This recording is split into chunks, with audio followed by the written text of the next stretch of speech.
Welcome everyone to episode 19 of Raw Sport.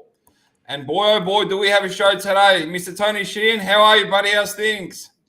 Ahmed, can't wait. I know that I say this every 48 hours, but I can't wait to get stuck into the next guest.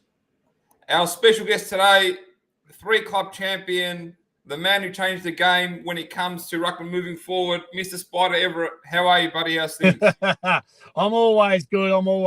But, I wouldn't say totally changed the game, but ruckman have a big influence on the game, and finally people are starting to realise that now in 2023. Where was this 20 or 30 years ago? Appreciate the tall man. Love the humility, mate. All right, let's get straight into it. We have a very interesting scenario right now at the trade table. Brodie Grundy went from the Magpies to the Demons, missed out on a flag at both. And here we are. There's huge talks about his move to Sydney, a club that you've moved to yourself. Take us through these moments, these times, the whole trade period feeling when you don't know where you're going, where you're staying. Take us behind the scenes. Well, look, to be honest, it's a really difficult time for players because, through the month of October, probably a quarter of the AFL is going to be gone. The lists are going to be cut. Players are going to be going from one club to another. Some players never seen again. So from a player, even like, Grundy, who's an experienced player, you've gone from Collingwood, you've set yourself up at Melbourne, you think that's going to be the key. And then suddenly, that really didn't work out. We've seen that. So, as a player like Grundy, you want to be playing senior footy. You don't want to be playing twos footy. He's really wasted a year playing twos footy as it is. And you can be quickly forgotten about in footy terms. So, he needs to go to another club. He needs to then be their number one ruckman. Sydney, obviously, the ultimate choice outside of, a couple of others like a Port Adelaide if they want to start trading. But, Sydney need a ruckman, and what Sydney want, they normally get. And, you do get, from punters out there, it's a nervous time for you because you don't know where you're going. Your contract is up at the end of October. You've got family, you've got friends, might have to relocate. We know the rental market, the housing market, all these, it sounds silly, but you've got to try and turn that around in a couple of weeks and then suddenly start training and perform at a new club and set a new legacy for yourself. So a really nervous, tough time for a lot of players going through trade period. And Brodie Grundy, what are your thoughts on what's happened to him over the last 3 years? He's gone from the best ruckman in the comp to being second at Melbourne. Hasn't really had much success. He'd be going through a ton of emotion. How do you pick yourself back up and go to the Swans and lead the way? Well, I think that's going to be your challenge, isn't it? That's what you want to happen because you look at it and on paper, let's go to Melbourne. They've won a grand final. You little ripper behind Max Gawn. We thought, Max Gawn, Grundy sitting in the forward pocket because, think back in the day, in the early 90s, those times where you had a ruckman, I'd sit in the forward pocket, would have Lazavidovic in the ruck. When he went off, I'd go into the ruck. So, you can have that 2-3-way, spin throughout ruck, forward and on the bench. And you're thinking Melbourne's got this absolutely licked. And then suddenly it just didn't work out. I don't know if Gawn had something against Grundy because every time Grundy was in the side, he'd struggle. When Gawn was by himself, he's an absolute jet. So it was no fault of Grundy's at all. It was just the way the cards dealt. And as a senior ruckman, and we know how good he is, you don't want to leave that legacy playing in the twos. So, look, I think absolutely you got to go to another club, fresh start, show us what he's capable of because I think he's still got a couple of years left as being a senior number one ruckman. So absolutely, give it a go. You've got it. You can't be playing twos. Spider, do you know Brodie Grundy personally? Me, no, not personally. Do you know anybody that does? I haven't spoken to people, but I think, mentally being in that position, seeing players go through this at certain, and it doesn't matter if it's a ruckman, there's been plenty of forwards and backmen, gone from one club to another. It hasn't worked out. When this is your trade, when this is your craft, when this is all you love and this is what you do, you want to be playing your best footy. Mentally, yeah, of course you're always going to put on a straight face. Of course you're always going to put on that brave face. It's no different to those players that miss out on a premiership medallion. Of course you're all smiles, but really deep down inside you're saying, this is no good. This is not good. He'd be filthy with the Melbourne Footy Club, and so he should be. But at the same time, you can't show that, because who's that going to help? It's not going to help him. It's not going to help anybody else. All it's going to do is bring more, I suppose, hatred towards any article and any publicity he gets. Show your face, show you smiling, but behind the scenes, do what you need to do. So you've played at 3 powerhouse clubs, St Kilda, Hawthorn and the Sydney Swans. Now, what about, is Sydney Swans the best outfit for Brodie Grundy? I think so. I think, in today's environment, we know that, the fishbowl of Melbourne has been really scrutinised over the last 12 months every week. Is he playing? Is he not playing? Is he in? Is he out?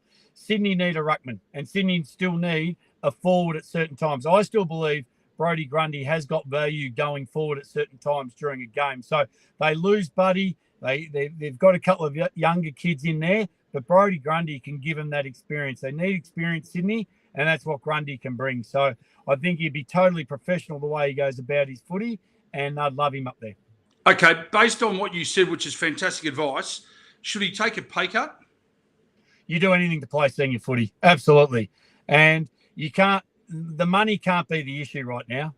The issue is getting everyone to understand and learn that you are still an AFL player. Because at the moment, people don't know. People don't believe. They see Brodie Grundy running around in the twos. And let's be fair, he's copped the fair whack playing in the twos this year. So who cares if you've got to take a pay cut to play senior footy? And, Sydney played 13 out of the last 14 final series.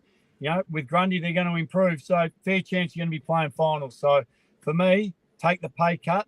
It will come back to you. So by extension of that, is $950,000 a year too much for him? Oh, Tony, I think you can answer that. I think so. Realistically, let's be honest and look at that, because, you can get Clayton Oliver at the moment for probably $950. Who would you go? Yeah, it's a really good question. Well, that was going to be either mine or Ahmed's next question. So you might have actually been perfect segue for our next answer. Absolutely, mate. I mean, huge bombshell last 48 hours. We've seen Clayton Oliver during the year.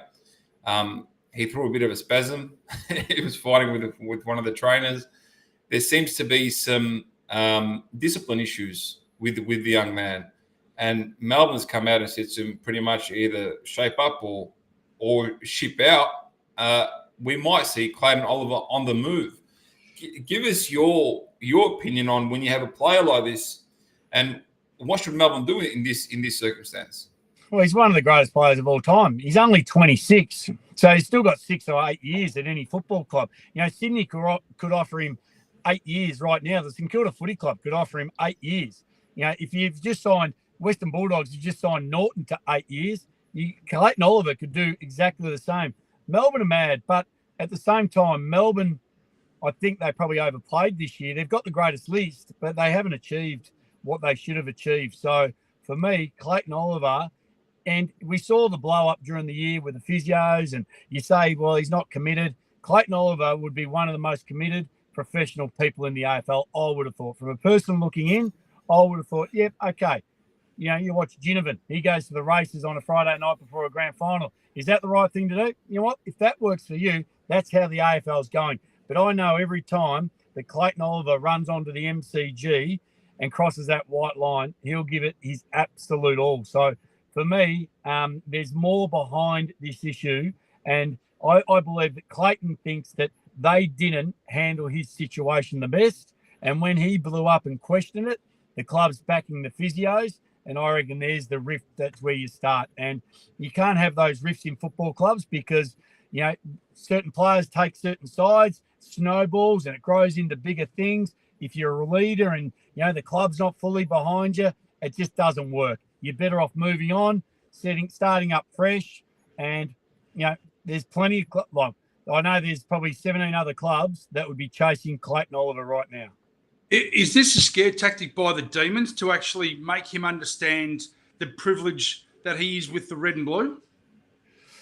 Well, It could be, but it will come to backfire. I think he knows the privilege of playing at the Melbourne Football Club. It's no different to playing at every football club, especially the top four, Melbourne, Collingwood, Carlton and Essendon. We understand the privileges of playing at these football clubs. But at the same time, he is the youngest player to achieve so many things in the AFL world. So at the age he is at the moment, I think Melbourne's trying to be probably a little bit harsh on something that really they should be giving a little, not leniency, but is a gun. Like, you've got to allow players to be players too. Spider, you mentioned something before. You said he's one of the greatest players to ever play, and then you mentioned the stat 950,000. Are our players underpaid? I think they are. The amount of money we turn over, or the AFL turn over, for what the players get. A lot of people sit there and go, "Oh, they're overpaid," but I don't know what the percentages are. But between that and the NFL, soccer overseas, our percentages are very, very low. We're the highest taxed as well in the world as well. Australia's one of the highest taxed. So our players are underpaid for what they deliver and what their commitments are. From the outside looking in, it looks like they're overpaid. But if you've got a bloke who's just decided to resign from a company that struggled for so many years called Qantas, and he's on 21 million, you can't tell me that AFL players are underpaid. Come on. There's a lot of CEOs out there that are pulling the chain that is just absolutely ridiculous. 100%. And the amount of revenue that they generate for the game or for the league is ridiculous. You're talking about media rights, $4.5 billion. This is my favorite conversation, actually. And Antonio knows this because I'm involved in sports in the States. You look at the percentages in the NFL, they're 48, 49%. Look in the NBA, similar numbers. NRL, similar numbers. AFL, 28% until recently. Recent negotiation took them up to 32, 33%. $4.5 billion, you're paying players 32 to 33% of it, and now you've brought in a whole different league that also has to live off that. I mean, why? Yeah. Wayne Carey was getting, Ricky Nixon was on the show on Tuesday. Wayne Carey in 2000 was getting $1.2 to $1.4 million. Dustin Martin isn't even getting that now. Yeah, and that's what I find is ridiculous. There might be a little bit more money in certain parts of sponsorship, but the hard-earned fact of how much you earn that football club, like if Clayton Oliver went to Sydney tomorrow on the 950, and they played finals and made a grand final, that 950 with that number on his back will be sold 10 times over with jumpers with his number. Same as Buddy Franklin when he went up there. Same with Tony Lockett. So every highlight that you see, they think Buddy's deal was big, but every highlight package you see over the next 20 years will have a Buddy Franklin running around in a Sydney Swans jumper, and people will remember that. So for me, I think, the AFL players are totally, absolutely underpaid. But that's, unfortunately, we're just not hard enough. And the NRL went to strike and said, this is what we want. I don't believe in strikes, but I believe in it being fair. So, I think there's a lot of room to move, and we've got to start looking overseas. They want everything like overseas for us, but then they don't want to give us the rewards of like overseas. That's what I love. It's a really brilliant point. And Spider, you started your career at St Kilda in 1993, so which is what, 30 years ago. If you wouldn't mind telling us, do you remember what you got paid in your first year? I reckon it was about I wouldn't know, $7,500 or like it only used to be a couple of that was in the twos, and then 93 my first year wouldn't have been that much. I remember I started getting okay money kind of that late 90s. Like the late 90s, the money started going okay. In the early 2000s, like the Duck said. But yeah, I wouldn't remember. And plus, Tony, I've had 2 ex-wives, so Jesus, I got nothing. Wow. Yeah, but you could buy a house back then for $20,000. Well, I remember buying the first house in 90. Well, Caitlin was 93, my youngest daughter, and it was 118,000. So, and that was in Frankston, one of the great places of Australia. Now, Spider, you played 10 seasons at St Kilda, and we can digress and take us into your mind of what happened after 10 seasons at St Kilda when you and Grant Thomas came to the realisation that you would be better off at another team? And this is what I think is the main issue with draft and trade right now is back when I tried to go from St Kilda, I was going to go to Collingwood. We'd already met with Collingwood.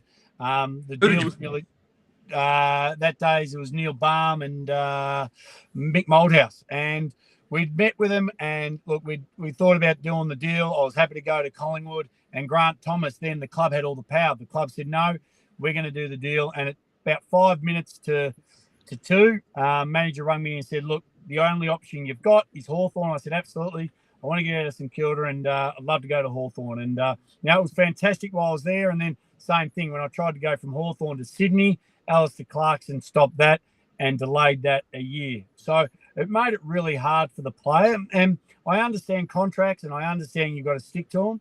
But at the same time, it can work both ways. From a player, our arms and our legs are like our corner shop. This is our industry. And if we want to put it over in the Hawthorn industry or we want to put it in St Kilda, we should be allowed to do that.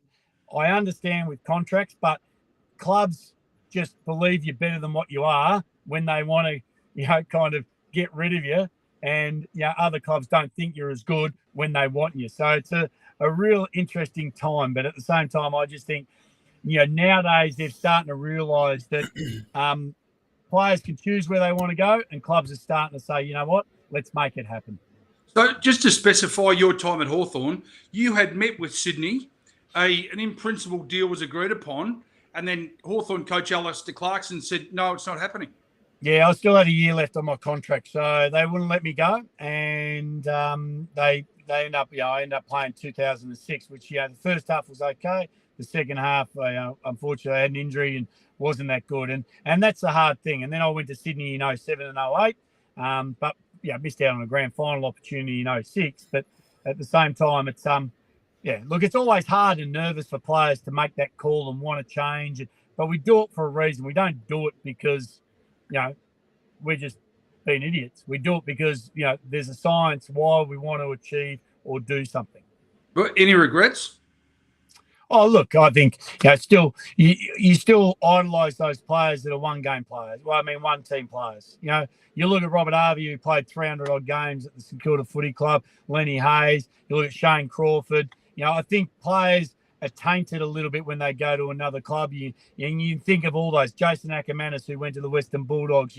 Barry Hall went there at the end as well. So I think players, you'd always love, in an ideal Mickey Mouse world, me to play 300 games at St Kilda would have been awesome. But you know what? You don't think of that when you're 26, 27, you've got a family, you scrutinise through the press and you want to make a fresh start. So there's plenty of factors you've got to weigh in. I've heard that one before. Why is that? Why would you want to play at one club where in the sporting world at large, it's very, very common to move from team to team?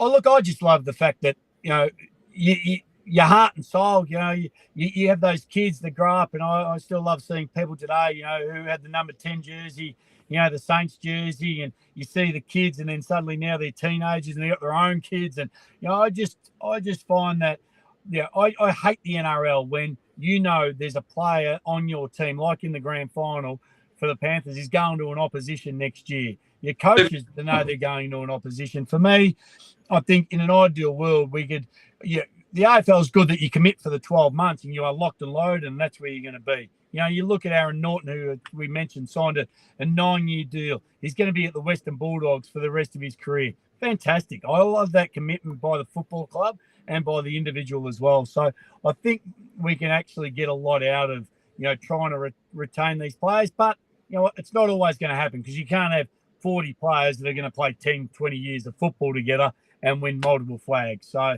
it's always hard, but, I do love those players that are able to stick with the one footy club for decades. Spider, this is a bit of a interesting question. One of the focus points in the past of the AFL, or things that they've tried, is to expand the game outside Australia. Why, in your opinion, have they not been able to do so? And do you think it should happen? Look, I know the NRL's taken 80 players to Vegas first round next year. Yeah, nothing to see here. There won't be any dramas, will it? Jesus Christ. But look, for me, I just think, look, Aussie rules is a really hard sport to get your head around. You can't understand it on TV if you don't know it. You go to the game and you think, what is happening? So it's mayhem, and no one knows it around the world. So I think, why don't we capitalise and make it bigger and better in Australia than trying to get the US into it and trying to get, China and, we know they're massive markets, but are they really Aussie rules fans? They've got 4 massive codes in the US. China's not interested in ball sports whatsoever anyway. So let's worry about building our own brand here and being the number one sport in Australia. Take it out to some of our communities, take it out to some of our regional areas and build our sport. We're never going to have teams overseas. You can have an exhibition Mickey Mouse game, but we do that with Gaelic football and it plays its role, but it's nothing special. So for me, you know what? It never works because no one cares about down under. Even in every industry, we're 1-2% of the world market. We're not massive players. We're way too far away. Yeah. Absolutely. Okay. You've been through this time multiple times, this period multiple times. There's many young people out there who want to become AFL players. There's many young players who are now looking at moving to different clubs forcefully, some by choice. What's some words of advice, words of wisdom to these players? Look, those players that are playing, get in there early. Always turn up ready to go. Have faith, have belief, because they've got you for a reason. So just get in there, get to know the players. A lot of players know each other now, but when I went to Sydney, I started back with the young guys. Didn't start back with the older guys, just to get to know the younger guys a little bit more, because you always know the younger guys. So get in there, have self-belief, and for those guys who are trying their luck at the draft and putting their name up, to try and get themselves to a footy club this year. You know what? If you don't get picked up this year, never lose faith. I think, the Michael Barlows of the world getting picked up at 26, 27.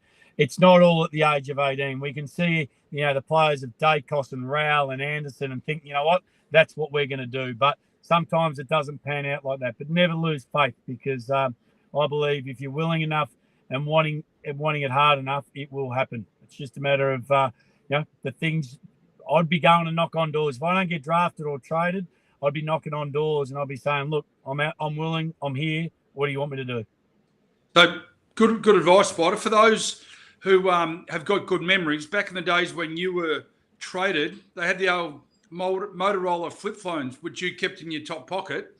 Now, when you're up for potential trade and or the possibility of moving clubs, do you shut yourself off from the world? Do you go overseas? Do you rely on your partner? Do you go and get on the piss? How do you actually remove yourself from the situation so it doesn't fry your brain?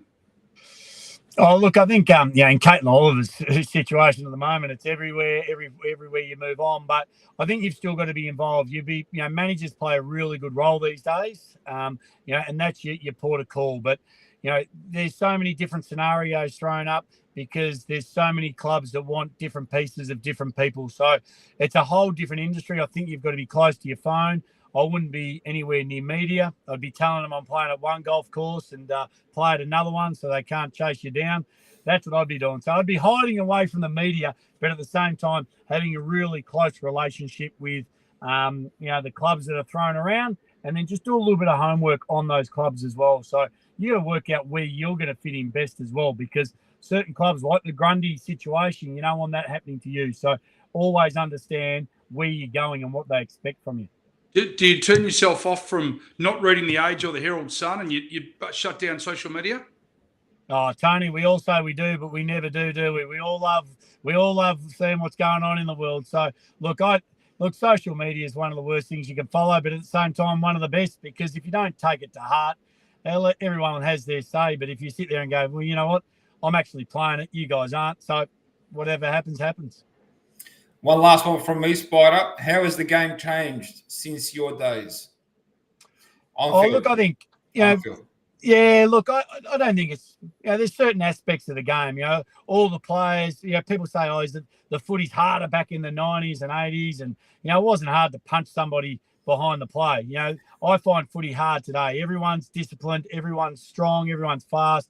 And, there's more cameras and more scrutiny. So if you don't go for that hard ball, if you don't back as hard as you can, you get pulled up on social media, you get pulled up on every footy show there is. So, for me, I think footy's just as hard as it is. Players are just as good as they were back in the day. If you're a superstar in the 90s, you'd be a superstar today, most of them. So, yeah, look, I love the game still.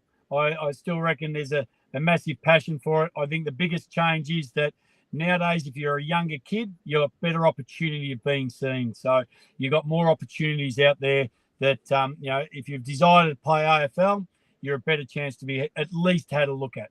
Just to follow up on that, do you believe in today's world players have a lower football IQ than what they did in the 90s and early 2000s? No, I reckon they watch enough vision. They know the IQ.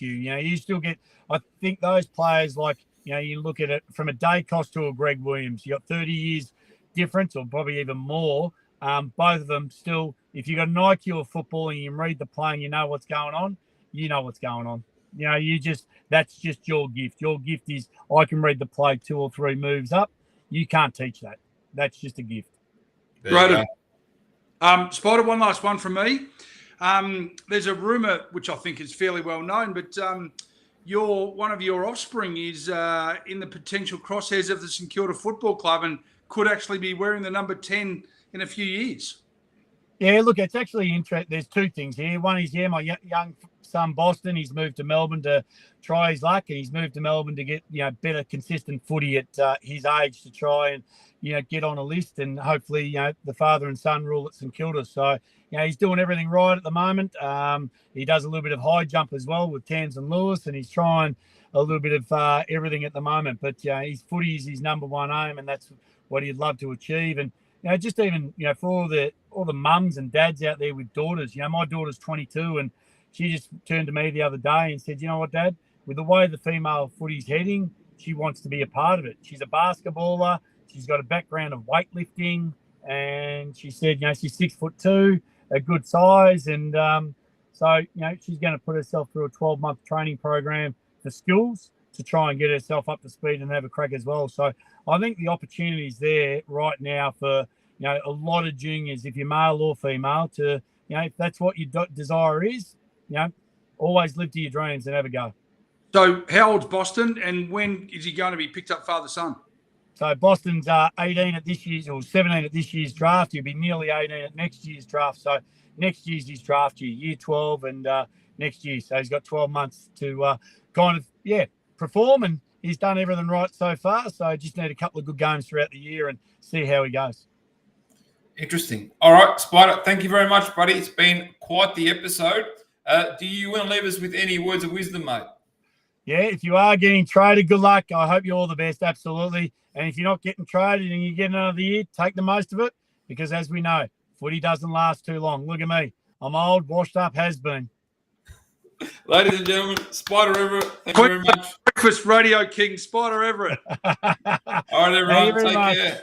See you later, everyone. Goodbye.